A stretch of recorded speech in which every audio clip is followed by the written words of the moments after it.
台湾中山科学院绝密武器大曝光。这个武器项目据称是台湾从2009年就开始研制的，其能力非常强悍，并且拥有极强的人工智能系统，非常适合未来战场。而这款武器具体如何，本期国立军就来为大家讲解。关于这款武器被台湾称为火红雀自杀式无人机，虽然在名字上与红雀无人机很像，但大家不要多想，在类型上它并不是红雀无人机的衍生型，而是一款更加先进的无人机。据有关信息了解，这款火红雀无人机它具备台湾最先进的人工智能技术。据消息称，这款火红雀无人机不但拥有极强的人工智慧，它还具备人脸识别能力，能够让其执行斩首行动，这一点就非常的恐怖。并且这款火红雀无人机还能进行自主编队，能够与众多的火红雀无人机形成一种蜂群式攻击，在天上形成一种对地火力覆盖网，只要锁定目标就可以发出致命攻击。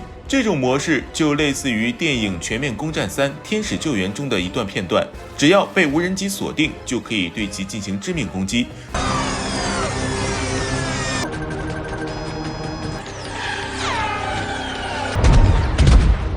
这种能力可以说是非常恐怖的，而且台湾的这款火红雀自杀式无人机还拥有夜视能力，即使是在夜晚也不影响它的能力。并且这款火红雀自杀式无人机还具备战场侦察能力，能为后方部队提供战场变化，从而让后方部队根据战场信息做相应的准备工作。关于这款红雀自杀式无人机的信息，据目前所透露的消息，这款红雀自杀式无人机全长大致在 1.3 米，翼展在 2.2 米，全重仅有 5.5 公斤。在速度上，据消息透露，它的最高时速可以达到60公里，而且在续航距离上，红雀自杀式无人机可以飞行15至20公里，并且能够在空中滞留 1.5 小时，并且它的飞行高度可以达到4500米。结合它自身小的特点，这种高度在地面上看很难发现它的存在，这对于它执行一些斩首任务时非常的有利。再加上它可以在夜晚行动，这让它的隐蔽性更加的完善。而对于红雀自杀式无人机的部署，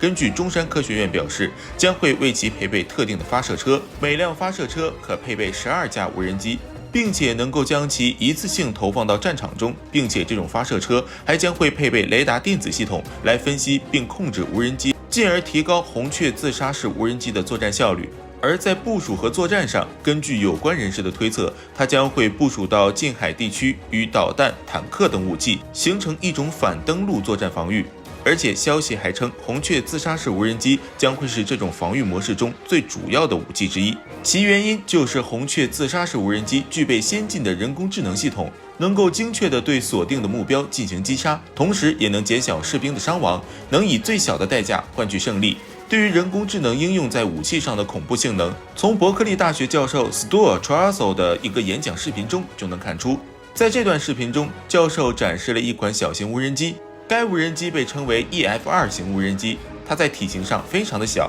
体型犹如大型的杀人蜂，因此该无人机还被称为杀人蜂无人机。而且这款无人机可以通过人脸定位瞬间杀死被锁定的目标，并且所展示的这款杀人蜂无人机具备极高的人工智能技术，它可以根据搭载的摄像头、传感器来分析锁定目标的行动，据目标所做出的行动来进行躲避来袭的威胁。据这位教授所讲，这款杀人蜂无人机上所搭载的处理器可以让它的反应能力超过正常的100倍，这种性能是非常恐怖的，并且该无人机上还搭载有致命武器，它可以根据人脸识别对锁定的目标发出最为致命的攻击，并且在这段视频中，这名教授还展示了这种武器的威力。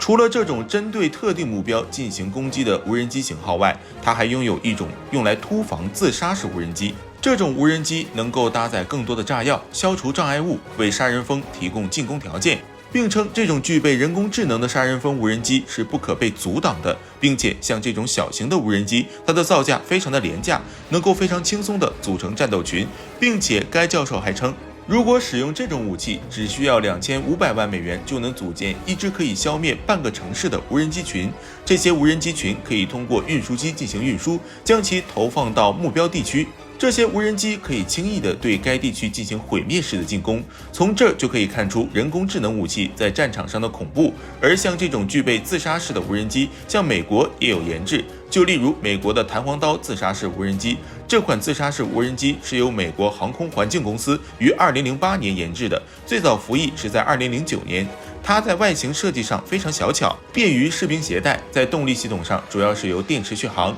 之所以采用这种设计，电动系统所产生的噪音小，很难被敌方探测系统识别，这能让弹簧刀无人机可以对目标进行近距离的侦察，并提高它的隐蔽性和执行任务的成功率。而关于这款弹簧刀的阐述，它全长60厘米，总重量在2.5公斤，其续航时间在15分钟，续航距离可以达到10公里。与之相比，台湾的火红雀无人机虽然在体积上要大于美国的弹簧刀无人机，但在续航时间上和续航距离上都要高于弹簧刀自杀式无人机。除了美国的研制这种武器外，像以色列也有类似武器，例如由 IAI 公司打造的哈比无人机。这款无人机在配置上并没有台湾火红雀自杀式无人机优异。哈比无人机主要使用的是红外自导弹头和计算机系统，这种系统配置要比火红雀无人机的人工智能要弱上很多，而且在体积和质量上，哈比无人机要比火红雀无人机大和重。在体型上，哈比无人机